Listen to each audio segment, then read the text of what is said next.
Oh, there we go. There we go. So, Yeah. Sheila, thanks for joining us. I'd like to start by asking if you could state your full name for the record, spelling your first and last name. My full name is Sheila Annette Lewis, and my first name is spelled Sheila, last name Lewis, Lewis. And Sheila, do you promise to tell the truth, the whole truth, and nothing but the truth, so help you God? I do. So help me God. Now, Sheila, I have to explain to people that you and I need to proceed with caution because you're under a court order, aren't you? Correct. In fact, you're basically under a gag order. Correct.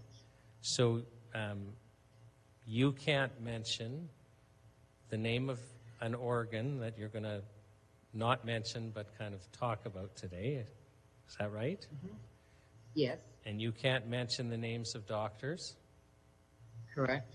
And you can't mention the location of hospitals. Correct. Or the name of the hospital. Right. Or the location too, right? Or it's Correct. the name. Yeah. So we have to be very careful because actually you and I could be violating that order if we don't. But I want to be Correct. clear in when you're giving your testimony that basically you have truthful information about your health condition and what specific treatments you need, but you are under a court order preventing you from telling your whole story with us. Correct. Now, can you tell us, as best you understand it, how this court order came about, basically gagging you from speaking about some things? One of the doctors in the transplant team in the lower courts, the first court case I had, mentioned and stated to the judge that she had received, I guess, a threatening email. I didn't see it. She didn't have it to show the court, I guess.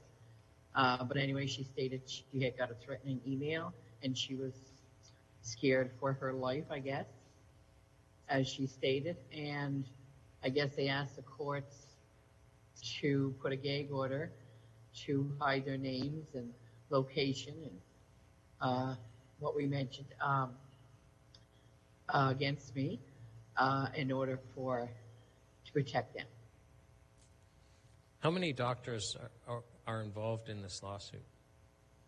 I believe there's 5 or 6.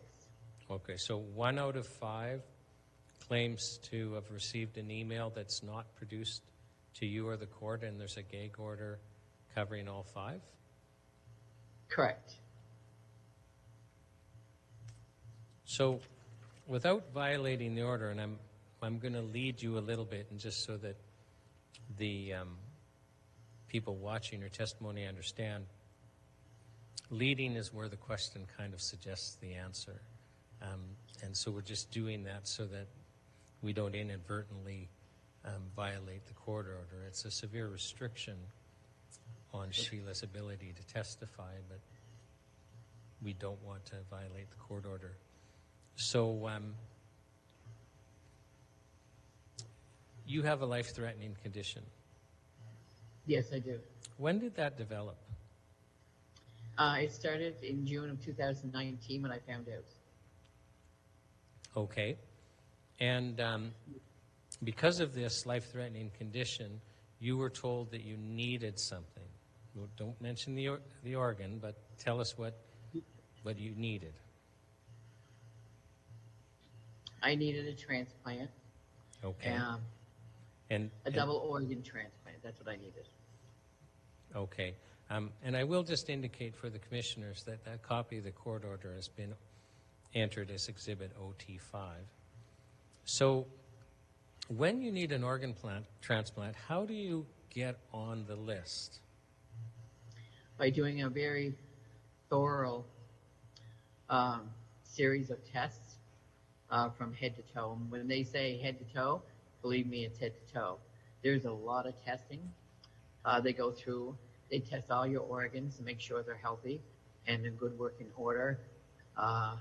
They test everything, your bones, your blood, your bone density, CT scans, They do everything you can imagine. They test to make sure that you will pass and be able to get through this organ transplant, which usually takes, they said, 8 to 10 hours for this transplant.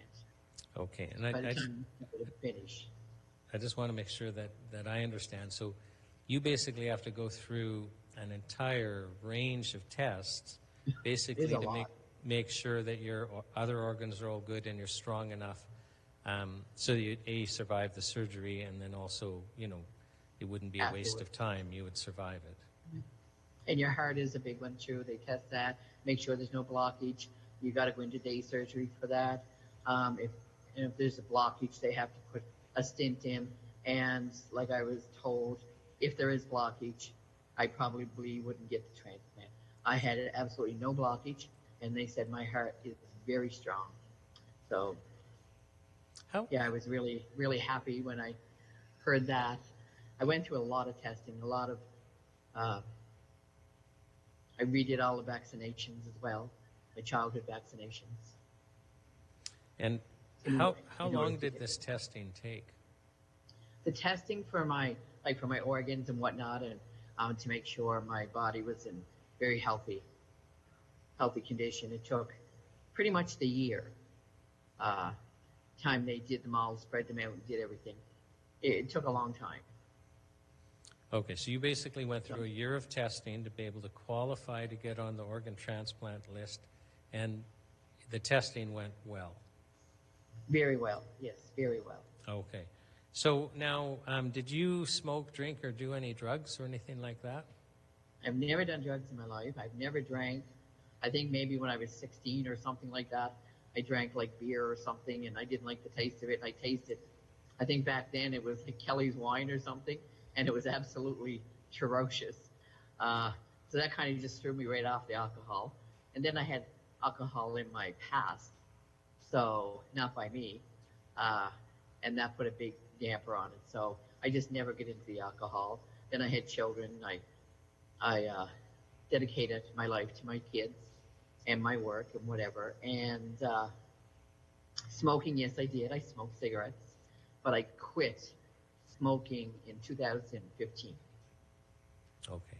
So I was just tired of smoking, didn't want to do it anymore, so I just quit 2015. So my understanding is that you were considered to be a very good candidate for transplant. Yes, they told me I was an ideal. That's the word they used.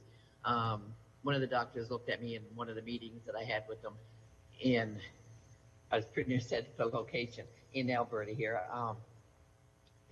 She had mentioned that I was a deal candidate for a transplant, and they said they actually looked forward to transplanting me because I was in such good health, other than the organ that I need. And they said they couldn't wait to get it done. And I was happy. I was so excited. I mean, it meant if I got the transplant, that, a gift of life, that I was going to live possibly and further my life and go on. And I was really happy. Yeah. Now, my understanding is that in going through this process to get on the organ transplant list, they wanted to know if you had basically completed your childhood vaccination schedule. Yes, they did. They couldn't find my records. Okay, so tell us what happened, because that was one of the requirements. So tell us what happened and what you did. So they couldn't find my vaccination records from a child. So they called me up and told me I would have to get all my childhood vaccinations. And I'm, oh my gosh, that's a lot of vaccinations again. And they said, yes, but it needs to be done if you want the transplant. And I said, oh, definitely. So I said, well, just schedule them up and get them to call me, and I'll go get them done. And it's exactly what I did, but it took a year. It took a full year. I remember we started it in January. I believe it was January 2021. And in December, I got the very last. There was one needle that took three. There was 3 parts to it. Something telling me it's a hepatitis B, maybe, or one of them. I think hepatitis C or hepatitis B. But anyway, I got the last one in December of that year. So, because they had to span them out every 3 months, 7 months. So it took a year to get all my vaccination as from a childhood again. So I got them all done. Right. So my understanding is you were vaccinated as a child, but because Yes, they I couldn't was. find the records of that, you consented to go through all those vaccinations again. Yeah, because I wanted my transplant. Right. Okay. Now, then the COVID vaccine came along, and can you tell us what occurred with the COVID vaccine? The COVID vaccine, COVID-19, they had told me that they called me up one day and they said it was just after it was rolled out, and they said they would have to have a meeting because at that point they weren't sure if transplant patients needed to get COVID. Can I back you up and just ask you kind of the position you took towards whether you were willing to get the vaccine and why you made the decision that you did? Well, that goes with what they said to me when I get in the office. Okay. So when they called me up and they told me they would have to sit around a table and make a decision whether transplanted patients that needed organ transplants would need to get this COVID vaccine. So I said, okay. So in a couple of weeks, they called me back and they said I would have to get it. So when I was in the office, the next visit in the office, I asked one of the doctors, he's actually the top doctor that I see a lot, or seen a lot of, and I asked him, I said, when he spoke about I would have to get it if I wanted to continue on with a transplant. And I said, how safe is this vaccine? And he looked at me and he didn't even blink. He said, 100% safe. And I said, there's no data. Hasn't even been out very long. There's nothing on it. We don't know anything about it. How could it be 100% safe? He said, it's 100% safe. He said he bet his life on it. I said, okay. So I went home and I thought about it. I told him I'd get back to him. But when I got back to him, I got searching in the meantime online. There wasn't a whole lot out about it. And I just kept putting it off and putting it off. And the more I put it off, the more I found out, and the more I didn't feel good about it. It was just a gut feeling. Just something, I don't know. Because I've never ever said no. I wanted this transplant so bad. I've never said no to them. It was a hard, hard decision. It was either, well, you either take it or you're going to die. And that's basically what it come down to. And I knew it was no good. They didn't even do the testing on it. They stopped all testing. I mean, it's supposed to go through a series of tests. And not only that, a vaccine takes years to come up with a vaccine, a safe and effective vaccine. They certainly didn't take years unless it was done long before. Okay. So you had looked into it, and you, first of all, you became suspicious when the head doctor just assured you 100% safe, and that made you suspicious. And then as you looked into it more, you became more concerned. What happened? So they're telling you that you need this to stay on the list, and you weren't willing to do it. So what happened? I kind of guess. At one point I said, yeah, I will. I'll take it, because I was terrified not to get the transplant. And then I wouldn't go get it. And then when he called again, he said, in a couple of weeks, did you make your decision? And I said, I just can't take it. It's not safe. I know it's not. And there's so much coming out now. And I was at the point then when Pfizer was told by the Supreme Court of Canada that they couldn't hide the secrets for 75 years or the data for 75 years that they wanted to, that they would have to do a dump every month. And that's when it started coming out, and I was researching the heck out of it all. And that's when I started finding things out, and I just said, no way. And then in the lower courts, but I guess that's down after. I won't get into that yet. Right. But anyway, yeah. So what? They weren't willing to bend at all. No, not at all. It's either I take it or I don't. That's exactly what they told me. Okay. Now, was basically the problem is if you refused to take it, they would take you off the list? Correct. They said no transplant. Okay. Now, this is an important question. So tell us, what happens if you're taken off the list? When I'm taken off the list, I go to status 0. And what happens when you get on the list first? You go to status 1. That's the first step of getting on the list. They called me. They said, I'm on the list. It was like heaven opened up. I was so happy when they told me that. Then they put me down to put me up to status 2. Status 2 is the highest you go on a donor list. And it means that you progressed and you need one right away, a transplant, as soon as possible.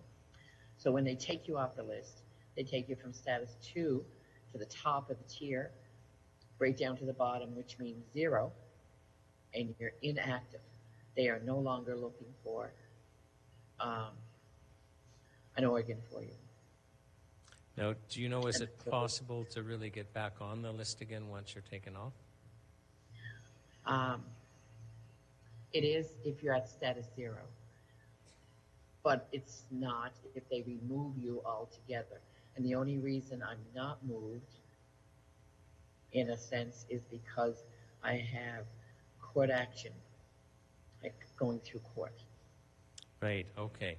So before we go into the court proceedings, because they just made these rules themselves, right? This wasn't a provincial rule. Correct. This was just a local hospital rule. Am I right about that? As far as they tell me, yes. Okay. And am I also right that some hospitals don't require hospitalization for organ transplants? Correct. There's only 2 major cities in Canada, and that's Alberta and Toronto, that perform the organ transplant that I need. Okay. The other hospitals perform other transplants, but not the organ that I need. Okay. I was told by my transplant doctors in 2019 or 20, early 20, that there's only 2 hospitals that does it, and that's Toronto and Alberta. Okay. So you're now facing a life and death situation, because if they take you off the list and you go to a 0, likely you're going to die. Am I correct about that? Yes, I'm at 0 now. I have been for a long time, 2 years. So, but you started court proceedings to try and get your ranking back. Am I right about that? Correct, 2 years ago, yes. Okay. So your life basically depends on the court proceedings. Correct. Okay. So my understanding is the Justice Center for Constitutional Freedoms basically stepped in to help you. Thank goodness, yes. Okay. Do you recall your lawyer's name? Allison Payovich. Okay. And Allison actually... Forgive me if I'm saying it wrong, Allison. I know you're watching, but forgive me if I said your last name wrong. Right. I think it might be Kojak, right? Yeah. Right. And Allison was a volunteer at a Red Deer hearing. So NCI knows Yeah. Allison. So the JCCF basically stepped in to help you, likely without charge. Am I right about that? That is very correct, yes. Okay. And I just bring that up for those watching because it's important to support groups like that. Yes. So so that people like you have a chance. Yes.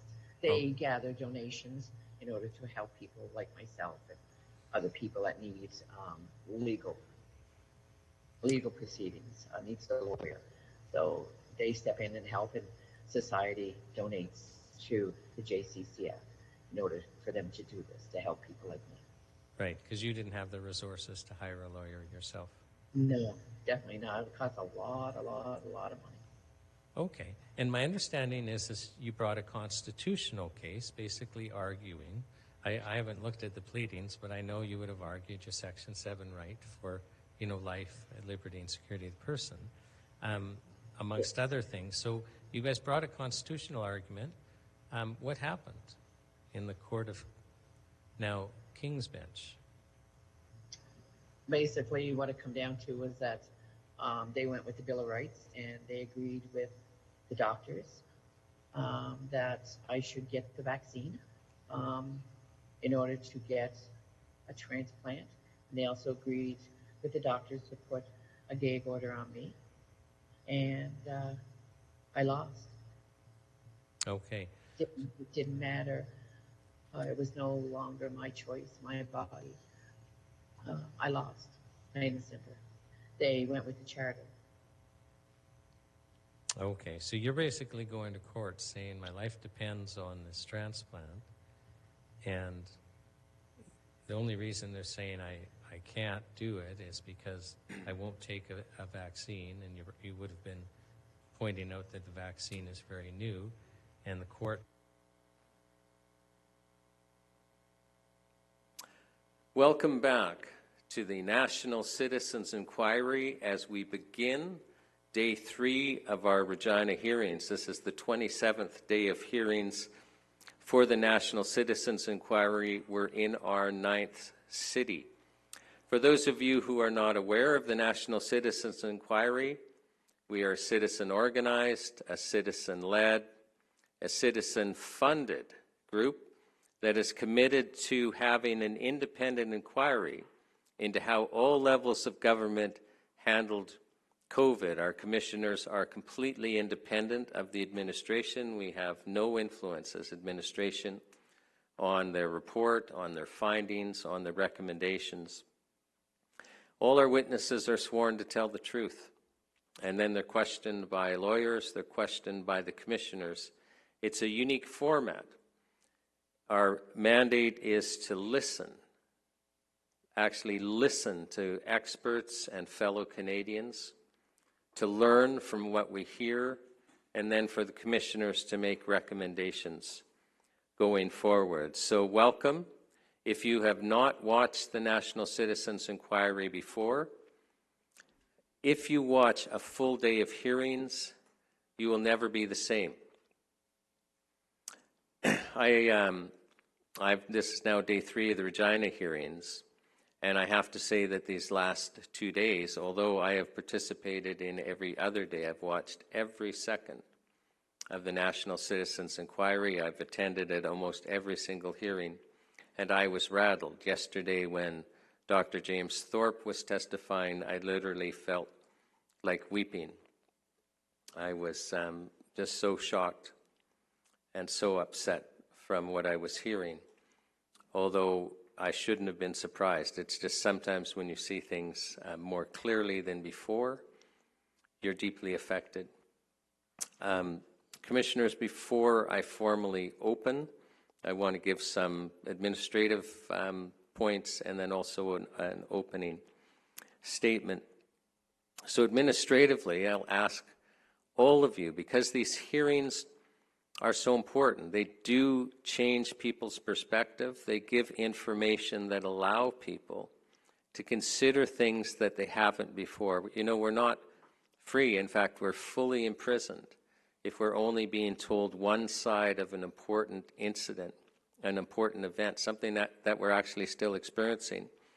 It's curious, we were told yesterday that some of the staff at this venue have been watching the witnesses and have been making comments, and it's clear that their lives are being changed by what we're seeing, and that has happened at venue after venue after venue. There's just something about people seeing these hearings, and we need you, if you're on social media, to be reposting.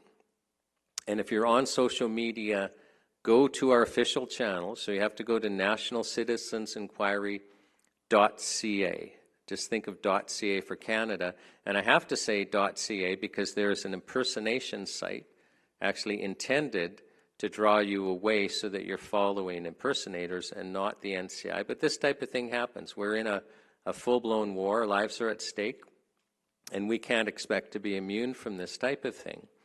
So you have to go to .ca/socials, and you'll see our social media channels. Follow us, because that gives us more ranking in the algorithms on the social media channels. It's something very simple that you can do, and it helps us to get the word out and then keep posting and reposting. And I have to thank all of the social media followers that have been interacting, that have been sharing, that have been participating, because it's just been a beautiful thing to see. And that's what the NCI is all about. You know, the administration is just a very small group of people. You'd be actually surprised at how small our organization is. But what keeps happening is when we need people to step up and do things, you just do. I mean, this is truly, I was going to call it an event, but it's more than that. This is truly an experience that we're all just participating in. And it's only working because we're all choosing to participate. So you have no idea how important you are and what a difference you make. And I want to thank you and encourage you to keep doing that. I'm also going to encourage all of you out there to donate. And again, you have to go to the .ca, because there's, you know, an impersonation site where they're now taking donations. Lord knows what they're using them for, but they're not to support hearings like this.